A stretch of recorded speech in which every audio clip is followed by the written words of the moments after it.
half as good as the first. It's going to be a cracker. Lolohea gets them underway, and yeah, we talk about that critical moment at the end of the first half with that no try after the Eccles mistake, when Eccles was brilliantly tackled by Jamie Shaw as he looked to try and go through. It could have been 28-6. It's now 22-12.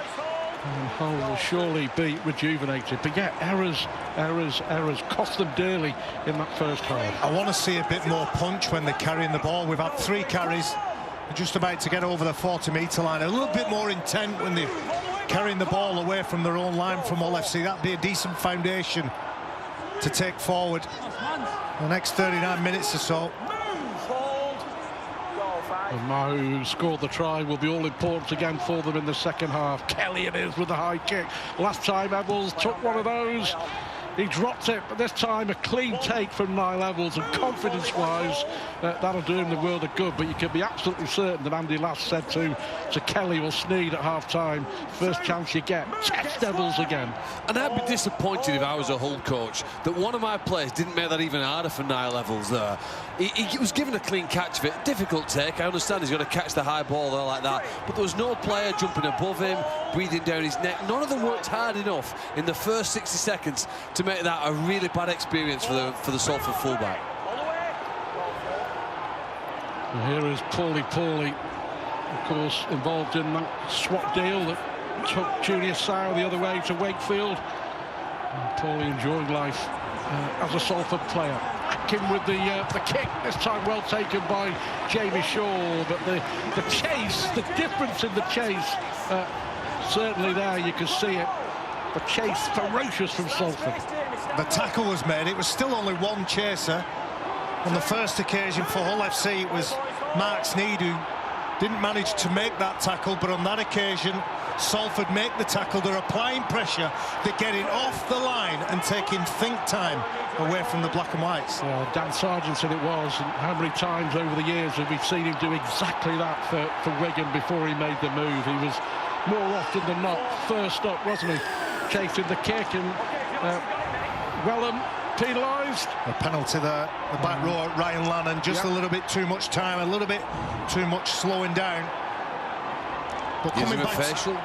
Ripped his face. A little bit of everything in there as well. But to come back to your point, Stuart, you're correct. The Salford side is competing at everything, whether it's a high kick, a kick chase, fighting for those metres, restricting metres, controlling the ball carrier for Hull FC. All those little competitive areas is being won by the Red Devils. It was Satay originally. Sneed trying to set something going on the far side. Scored in the last minute, of course, of the first half. What can they do in the early stages of the second? Josh Bowden closing in on that try line. They go to the right-hand side. Kelly, lovely little pass out there to Shaw, and the charge inside this time for Malago. Hasn't seen too much of the ball, Malago. Came close there. Again, important moments you feel in this game at the start of this second half. Bowden brought down. Last tackle, Salford defensively in the main were excellent in that first half. Houghton for Kelly. Oh, it's intercepted. Here we go. Now then, is this going to be the Chris Atkin has got it. Has he got the legs? Has he got the legs? Josh Jones. Jones coming over, Josh Jones, but he's not going to stop him. And Chris Atkin will score a wonderful try for the Salford Red Devils. He's gone the length of the field, the young halfback. You would not believe that if you were Andy Last and Hull FC. But Ian Watson can believe it. Salford strike, and Salford strike at the heart of Hull FC.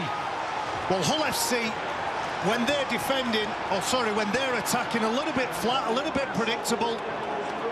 And Salford in the faces, mixing it up. And that player there, Chris Atkin, shows pace. Ian Watson was player coach during his time at Swinton, persuaded the club to pick up a young halfback from Widnes, Chris Atkin. He's now got another period of time with him. How he game manages and influences his team, well, that's just about instinct, isn't it?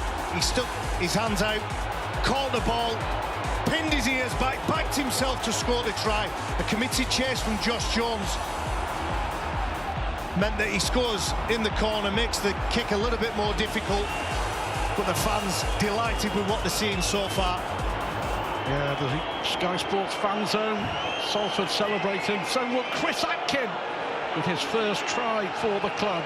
He was signing from Hull KR. What a time to get it, and what a way to score it. Lola here off the touchline, and as soon as the ball left the boot, he knew and we knew and Hull FC knew where it was going. 28-12. Games often swing on what we call 12-point turnarounds. You mentioned one before half-time when Evans was stopped and then Hull scored at the other end. Here's a typical example, and one might define this game here now for Salford. The Hull supporters thought there was some sort of revival here. They started the second half looking a little bit better, and sadly it's gone to play. That was a fantastic finish for Chris Atkin. First, to have the confidence and bravery to go for an interception, because you get ridiculed and ruined by your teammates, coaches and colleagues if you don't pull it off. And then the pace. There was a relaxed running style. He had a long way to go, carrying the ball, and nobody in the Hull side could get to him. I'll tell you what, surprised at the pace of Chris Atkin, but he left Hull FC trailing. He really did. Poorly up to halfway as the confidence grows in this Salford side. Another brilliant run from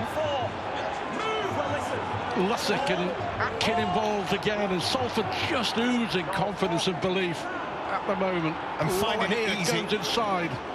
And finding it easy to make meters, which means they kick the ball on the front foot. They're in a position to put pressure. Well, it's a loose pass there from Lola here. Last tackle. Wellham it is, who's forced to chip downfield. That's not a bad effort, actually. Puts pressure under Jamie Shaw, and brilliant from Chris Wellham. Again, the enthusiasm that Salford are showing in everything that they do. Everything going in the way of the Salford Red Devils, because the commitment to the cause. Oh, that's a brilliant steal. What a steal from Ryan Lannon. Cheeky. Josh Griffin. Cheeky from Ryan Lannon. He didn't even go to tackle him. The only thought in his mind was, I'm having that ball. It's like a Gavin Clinch when he used to play for Halifax about 25 years ago. In and out, picks his pocket and back with possession here now. Salford looking centre field. They look so sharp today. Yeah, Luke Yates it is in front of that post. 28 points to 12. Another one here. Will it be enough to kill off Hull FC? Atkin with the ball inside for Sargentson. Niall Evans now. Evans looking for a way through. Long pass out for Wellham. Wellham tries to go on his own. Good defence it had to be by Griffin, who had the ball taken from him. Evans will try and play the ball quickly. Straighten up. Good charge again. Good solid player, isn't he, Ryan Lannon? Last one then. Here it comes for Lola here again. Little chip forward. Has the ball got to ground? Who picked it up? Hull FC have. It looks like it's going to be a... It was well a mistake though, Stuart. I'm sure here. He's over the line, and I think he loses possession. Oh, what a chance to kill off Hull there. Well, it's a bit difficult. The bodies around, and he's twisted and turned. Couldn't take it in with one hand. So Hull survive. 28 points to 12. I'm sure that Ian Watson and Andy Last had lots to say at half-time. Let's find out from Jenna. Yeah, they certainly did. Andy Last, remember, it's his first game in charge of the Black and Whites. He's asked his players to limit their errors.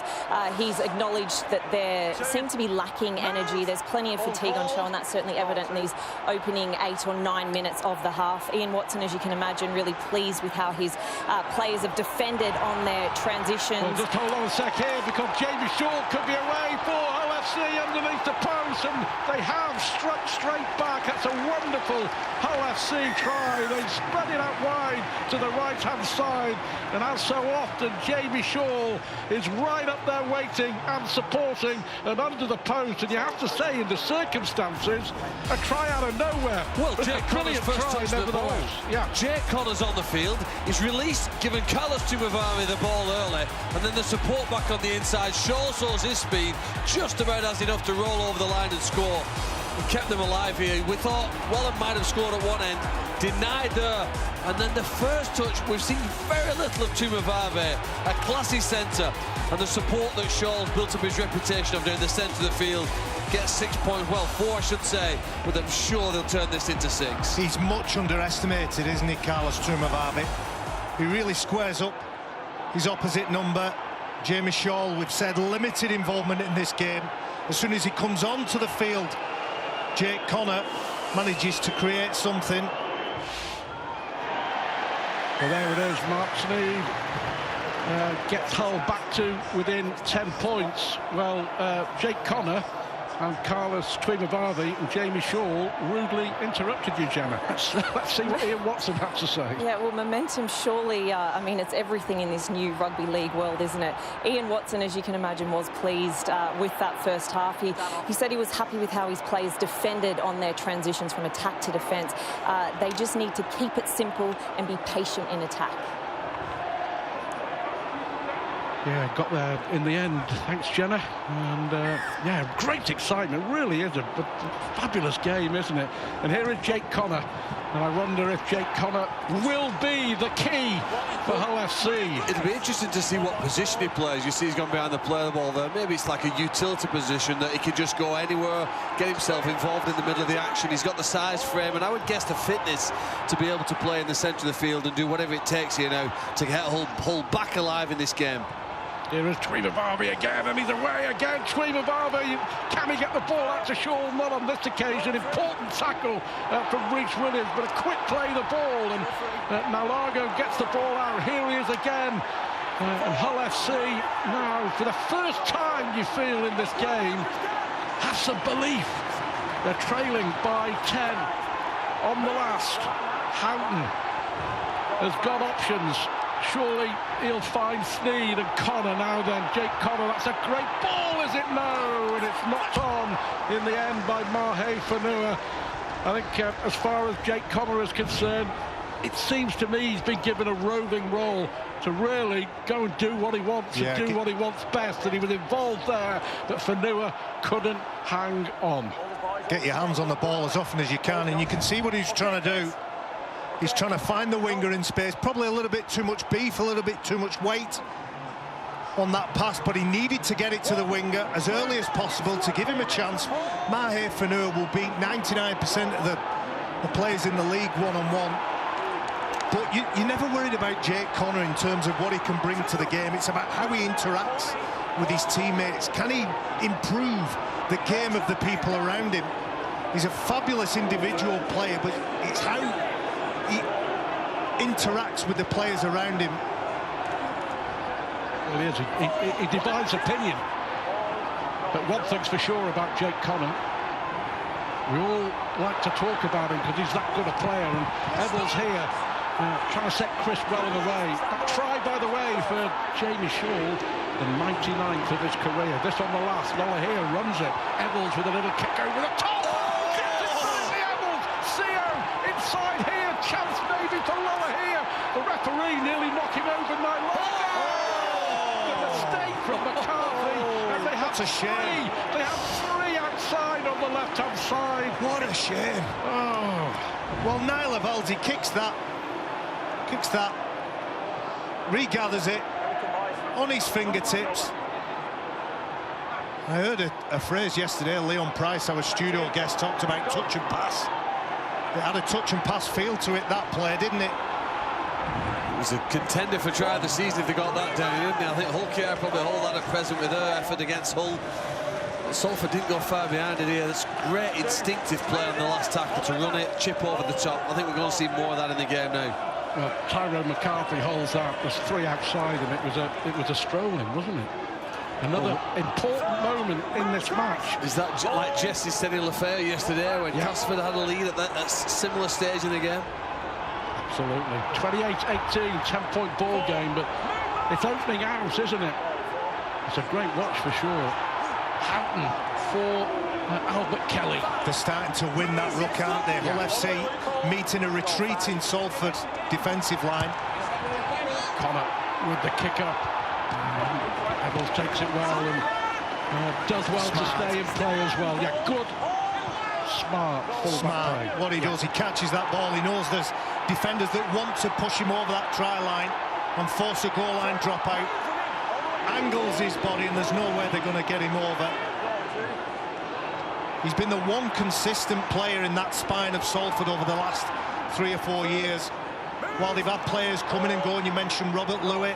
Jackson Hastings, of course, went to Wigan for this season, but Niall Holt, who leaves Salford, has been a consistent performer. Gil Dudson, another one, is on his way, and by the end of the year, 9 of the 17 who started the grand final for Salford will be playing elsewhere in 2021. That's quite a stat.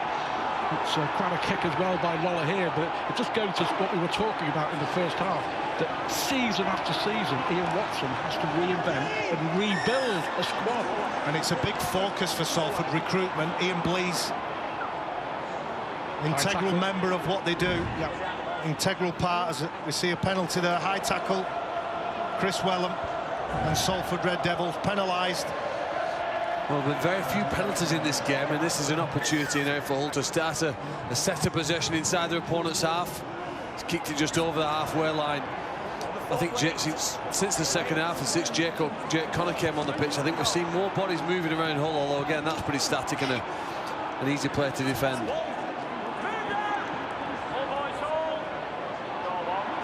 Houghton it is. Joe Cater on off the bench for Hull. Connor involved, and Shaw and Twee McGarvey, and you can tell now, was that, I think if he lost the ball, the referee will say he has lost the ball, and that's another Hull FC error, but it's clear to see that they're targeting that Salford left edge defence. That's where they're going. And there's a bit of zip, isn't there, with Jake Connor? We can see here from our vantage point, he's hiding behind the back of the play of the ball. There's more movement, more deception. Problem for Hull though here, isn't it, with Josh Jones? He's been down probably 3 times, I'd say, the last 5 minutes, taking more medical care. Doesn't seem to be able to run off this problem. Is it his right shoulder? Maybe around the AC joint in that part of your body. Can't take the risk. Can't take the risk, I'm sure, Andy Last, such a key performer. That's fine. So there it is. So Josh Jones will go off to be assessed, and Andy Last will have to make another change. Andy Last, you know, started as a 14-year-old with Hull FC, and he's been there over 25 years, but I bet he's never had as many nerves and as much adrenaline as he has today in his first big day, his first game in the Hull FC hot seat. Of course, he's got the job until the end of the season, and then him and Adam Pearson, the owner, will sit down and see where they go from here. But can he start with a win? They've still got a lot of work to do, but they've still got a lot of time to play with. 24 minutes on the clock, a 10-point ball game. Yates again, he doesn't half put in a shift, doesn't he, Luke Yates? He did it all last year for the London Broncos, and here he is again. Brilliant. That's a great tap-off from Lussick there. We saw the Saints score from a similar player last week. Salford again trying to strike down the middle. Hika goes through now, outside. Closed down by Nalango. Had to be a good tackle, didn't it? So on the last, Yates. It's Lola here with a little chip towards the line, and it's taken by Jamie Shaw, and again, brilliant full-back play. Wellham was there, Lola here was there, Evans was there, and he got away from all of them. Beautiful kick, wasn't it? And chase. And the full-back Jamie Shaw had to work hard to get out of that in-goal area. I'm just thinking about the two coaches, Ian Watson and Andy Last. Two very similar types of people. Love the place that they're coaching. Salford runs through the veins of Ian Watson. You can say the same about Andy Last. A long way in his coaching career to go, but he's learning some harsh lessons and learning what it's like at top level. Good kick. It's not quite a 40-20 though, that's what they're hoping for. I think Williams has done well there, hasn't he? It's just short of the 20-metre line, which would have given Hull possession again. It's what the referees have judged it. Look, he's within the 40-metre line, he's behind the red and white one there, but it has to, and it just breaks short of it. Good attempted kick. I'll tell you what, that was ball. Look the judgment for Rhys Williams. Oh, he had it covered, Stuart, I'm sure he did. You know, I think Hull can come back and win this game, but only if they stop Salford from scoring another point. I don't think they can afford to concede any more, and that's the balance they have to have here now. There's got to be equally as much concentration in the defence to prevent the Reds from getting over the line again, as there is to creating something when they get possession.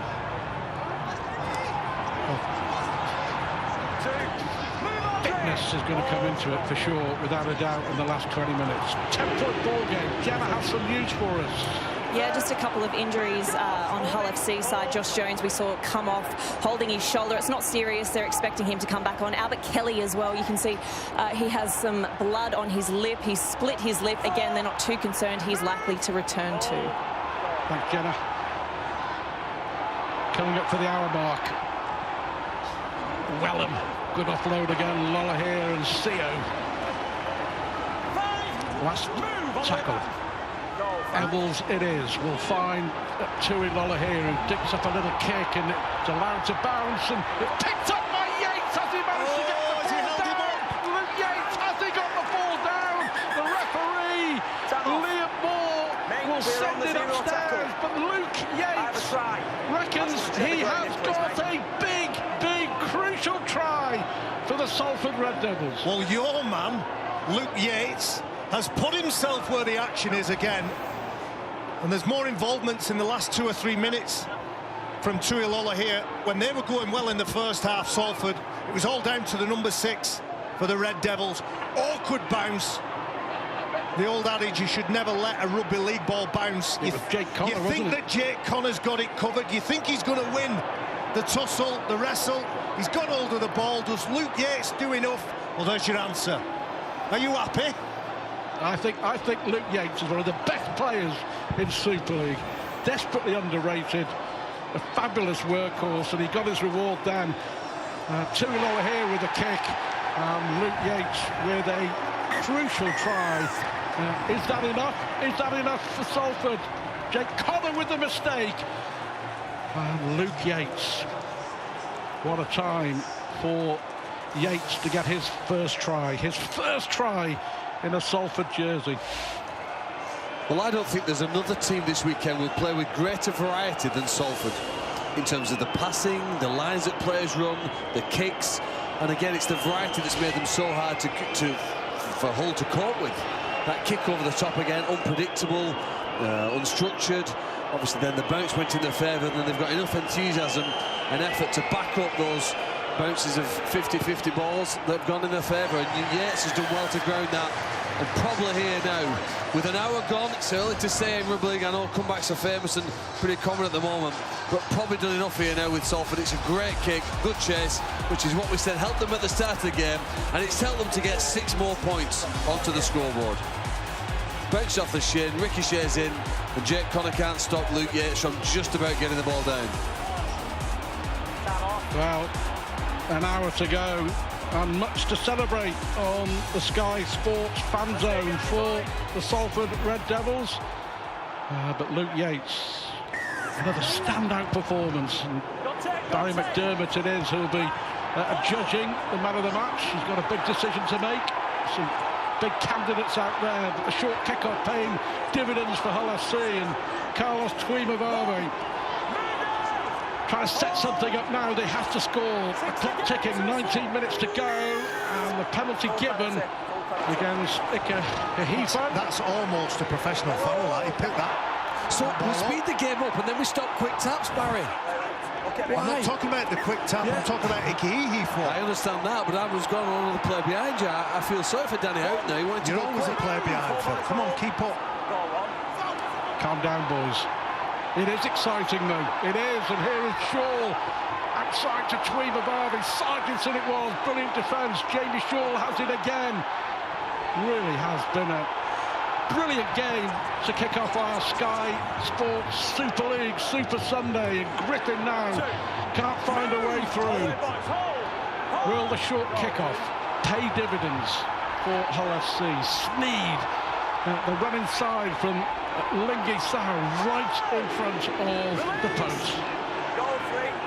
Houghton and Sneed, Connor there would be involved as well, but the defence from Evans in on the tackle. Houghton, couple left in this set. Chance through for Sao. Has he got the ball down? Held up. And I suppose that little bit of play just epitomises the spirit of the Salford Red Devils. Tremendous defence, isn't it? Lung-busting efforts from the Red Devils. On the last, ball is tipped back. Still the last. Still the last. Now Largo it is, with a kick over, and the bounce will favour Salford, and they will get a seven. Wait, it's a sin bin. That is a professional foul by Ratu Largo, and well, now Lango is in the sin bin, and that is, well, a nightmare added to the nightmare for Andy Last. No need for it. There wasn't, and I'm not nitpicking, but I felt that Salford through Ikehihi did the same thing, and it got missed, and it just makes what Hull FC are trying to do all the more difficult now with 12 men on. Yeah, absolutely. It's adjudged differently though, isn't it, when the ball goes over the back line, Barry, and there's a restart. I understand that, but the sentiment is the same. I think it was just frustration, pure and simple, wasn't it? But it's what called an unprofessional foul, and it's going to cost Hull down to 12 men for the next 10 minutes. And Salford leading by 34 points to 18, and you have to say, deservedly so. And the scoreline is a reflection on what we've seen in 64 minutes of this game so far. Evans, he will be a big miss when he goes to Castleford, and they've signed, or they will be signing, Morgan Escaray for next year. Atkin with a little kick inside, and it's picked up well by Joe Cater for Hull FC, but yeah, Niall Evans will take some replacing for sure. 106 tries in 156 games, take some replacing. I think players will want to go there though, on the evidence of how Salford played last season and this season. You'd want to go and be coached by Ian Watson and co, wouldn't you, and play the style of rugby, the movement they have. You would if you're a halfback, wouldn't you? Because we've seen improvements. I talked about the player he brought to the club when he was a player coach at Swinton, Chris Atkin. I think he's done really well in combination with Lola here. When you think that Salford went into this match without Kevin Brown, who, when I spoke to his coach, said he's a coach and an on-field coach at that. After a good break by Sarah, but the knock-on from Griffin, picked up here by Luthick, and now it could be another try, maybe. It's Lola here who's looking for a hat-trick, and now Lola here puts the ball inside, and of course play has been allowed to go, so they will play on. You just feel a missed opportunity from Salford to really finish off Hull FC. I think they can only score and entertain the way they do, though, by taking risks, and sometimes they won't come off, which is what the case here now. Hull trying to desperately find a player in possession. He is Shaw. Looking now to score a 100th career try. This would be the time to do it. They need to score 3 times. Josh Bowden, midway inside the Salford half. Is there a knock-on? There was. And again, the defence, brilliant from the Salford Red Devils. A bit of dissent, it may well have been. He's given a penalty here because he believes that Ryan Lannon knocked that ball out. You look at that evidence. Ryan Lannon, one of 3 players from Salford involved in that contact area. The ball comes loose, and the frustration from Josh Bowden. He shouts out, and the referee Liam Moore says, "I'm not having that." Yeah, I was going to say, whatever he said to the referee, you can't say that to the referee. So here we go. It's been a brilliant opening between Salford and Hull FC. Still to come. Next up, Wakefield against Wigan. Their first matches since the lockdown. And a fantastic finale as Leeds played Saints. Saints looking to go back into the top 4.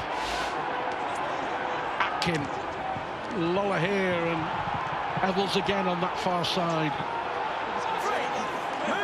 13 minutes for Hull FC to turn this round. Last weekend we saw Leeds come from 20 points down to force golden point extra time, so we don't take anything for granted. Another try for Salford though will be May, as Atkin again looks to bring Niall Evans into the action. The last one, Sargentson, Atkin. That's a little kick through from Atkin, and Rhys Williams looks like he's got the try, has he? That will surely win this game for Salford out of nothing.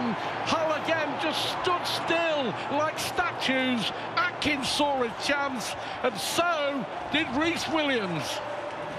Well, it's a very skillful play, Chris Atkins. Look again at the change of direction here. Sargent one where you've got the defenders moving one, they can't change the body, and then the kick. I've watched a lot of kicks in rugby games, and most of them go too hard, but he does well here. By kicking it on the belly of the ball, it's like a bowling ball there. It means you can control the length of it. He's put the length perfect. And his winger stayed onside to ground and finish, to add to the complement of fantastic tries they've made to come up with this afternoon.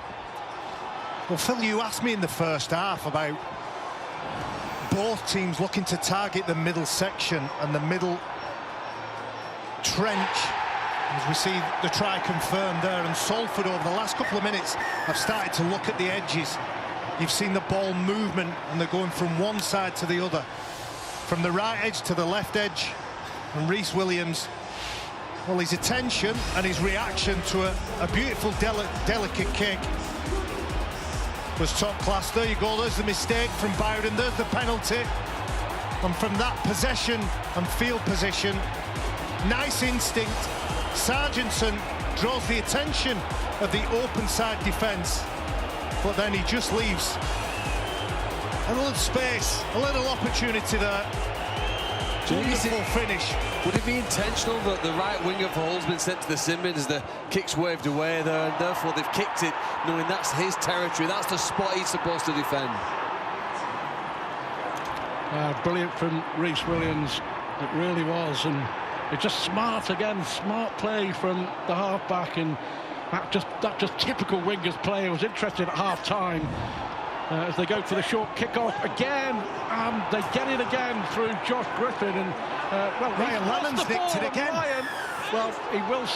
Well, Ryan there is fuming. He thinks there was one man in the tackle. Well, it looked for a minute like he was asking for a captain's call. He was looking for the big screen. He does remind me of a player from the 80s and 90s, Roy Haggerty. Socks rolled down, rough as they come, involved in everything. He takes the ball, there's no problem with that, but then can't keep hold of it. Well, I think that's a fair scheme. Hold, boys, hold. Whether he knocked on or not, we'll have another look at it.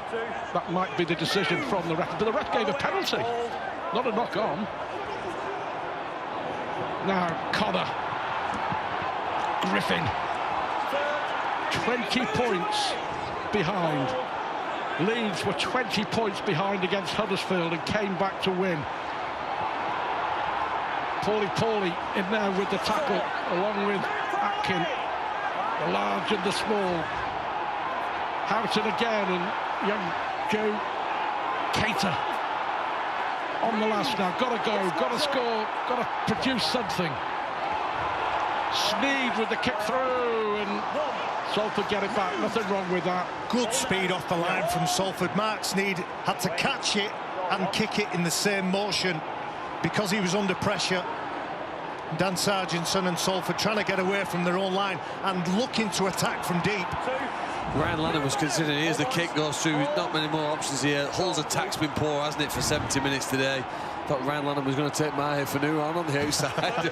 He had a change of mind. I don't think Ryan Lannon thought he was going to take him on the outside.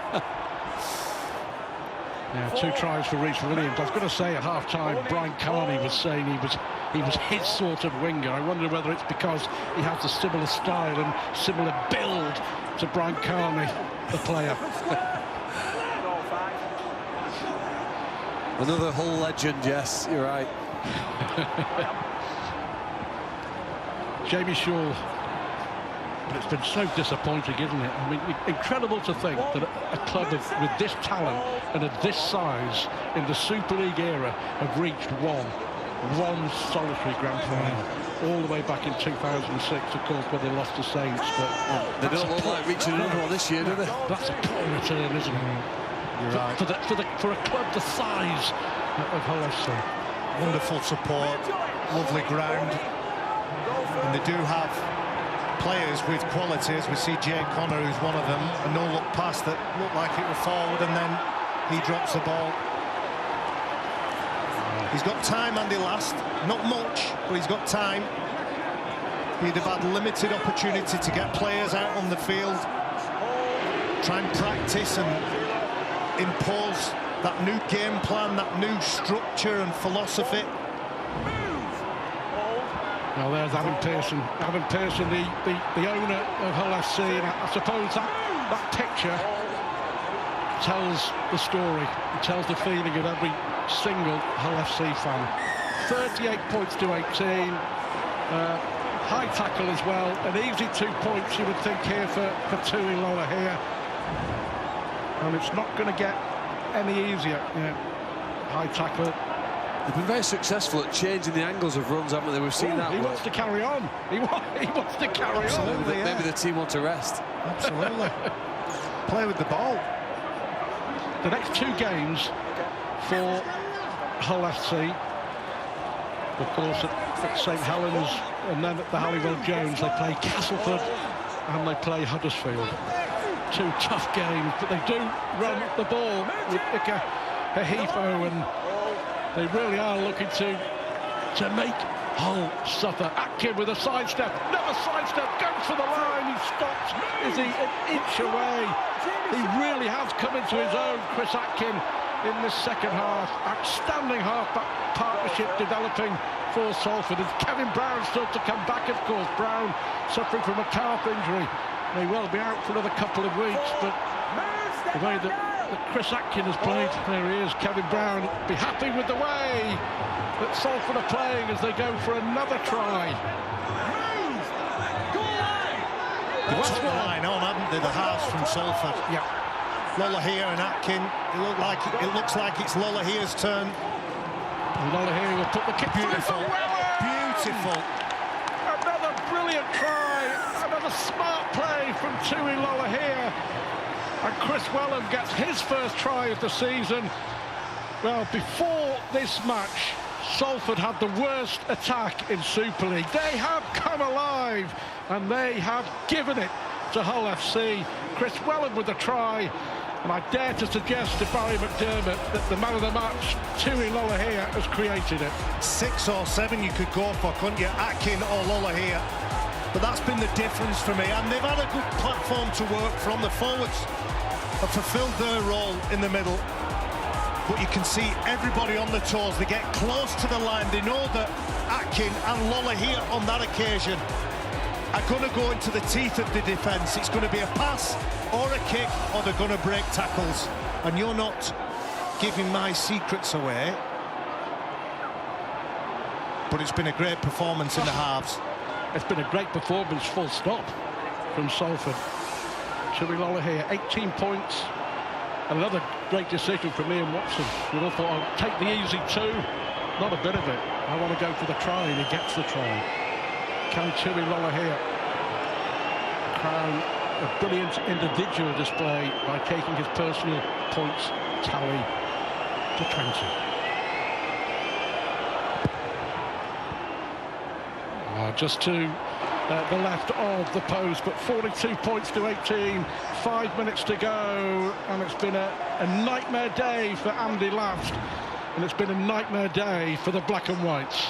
Well, I love it when a team win a game through their skill, and I think that's exactly what Salford have done here today. Their opponents might be more powerful than them, they might even be more fit than them, but they certainly don't have more skill on show today, and Salford's skill passing and kicking the ball has been superb and led to so many of the points, and will delight them as they travel on. The supporters, I guess, couldn't have dreamt last night that they would be such convincing victors here. You know, it reminds me a little bit of Leicester City in football in the Premier League, and that year when they won the league and everyone wondered, was it was just a one-off? Could Leicester Tigers ever back it up, or once every 1,000 years does something like that happen? Well, Salford are proving getting to last year's grand final wasn't a fluke. It wasn't just that everything fell their way here. They've got some real foundations, and although they lost the heart of the team, they're managing here to regroup and rebuild it, and maybe lockdowns help them. Yeah, Eccles it was with the pass to CO. Tui Lolohea played his last game for Leeds in June last year when they lost to Wigan.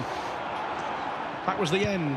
That was the end of Tui Lolohea as a Leeds Rhinos player.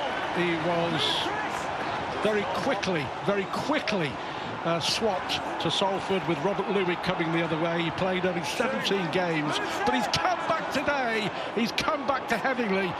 And I'm sure there's another mistake this time from Mahe Fanua for Hull FC, which epitomises their day. I think Barry McDermott is going to tell us that Tui Lolohea is his man of the match. He is the man of the match, Stuart, and he's had a wonderful afternoon, but he's been helped by little lapses in focus, basic fundamental errors running throughout the Hull FC side. But yes, Tui Lolohea has had a wonderful afternoon.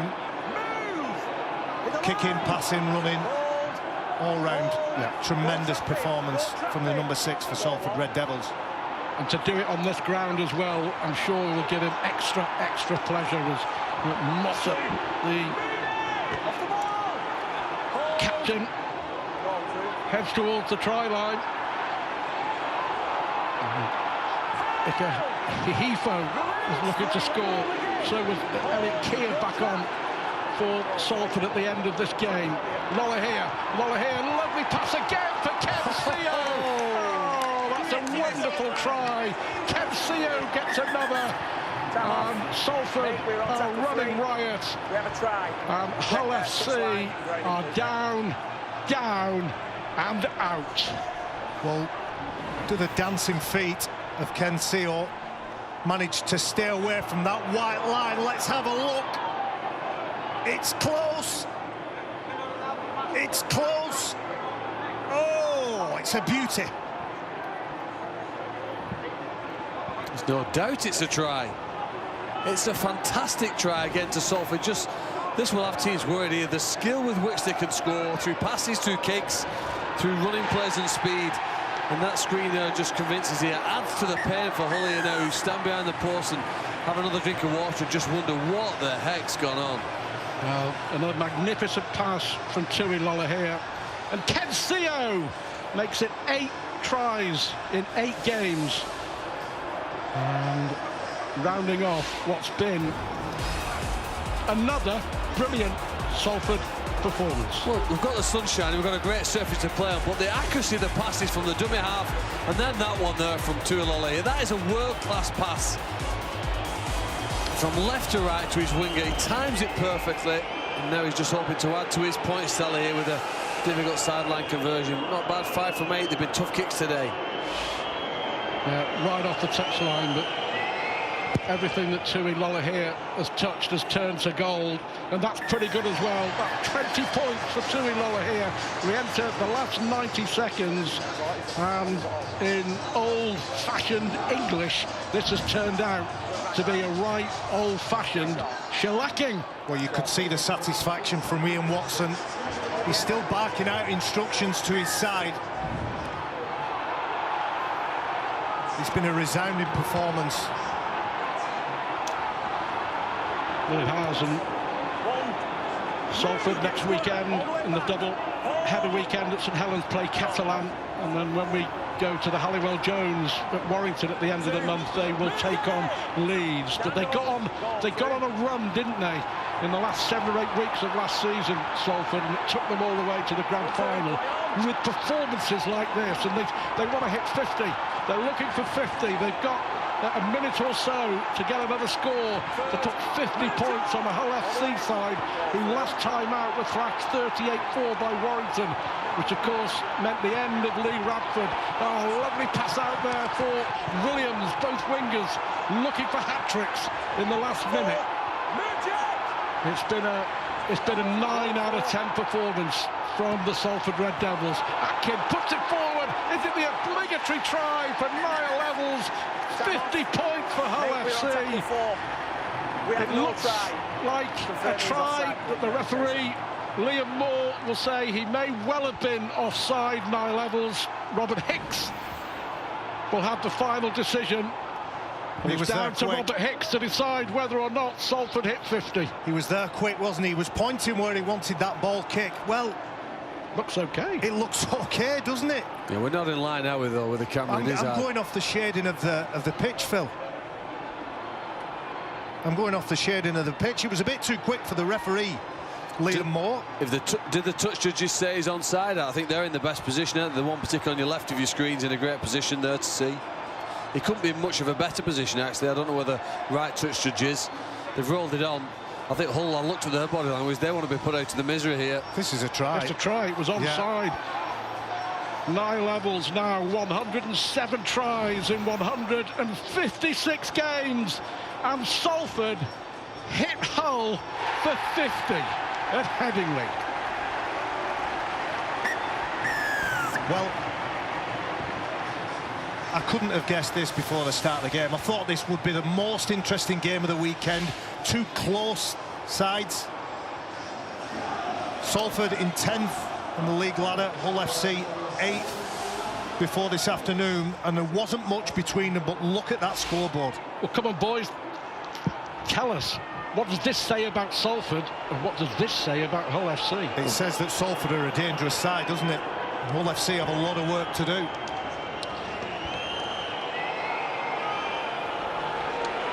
Muller here with the last act of what's been a most glorious act for him and for Salford. What a performance for Ian Watson and his assistant Paul Rowley. And as far as Andy Last is concerned, well, his team have come a very, very long last.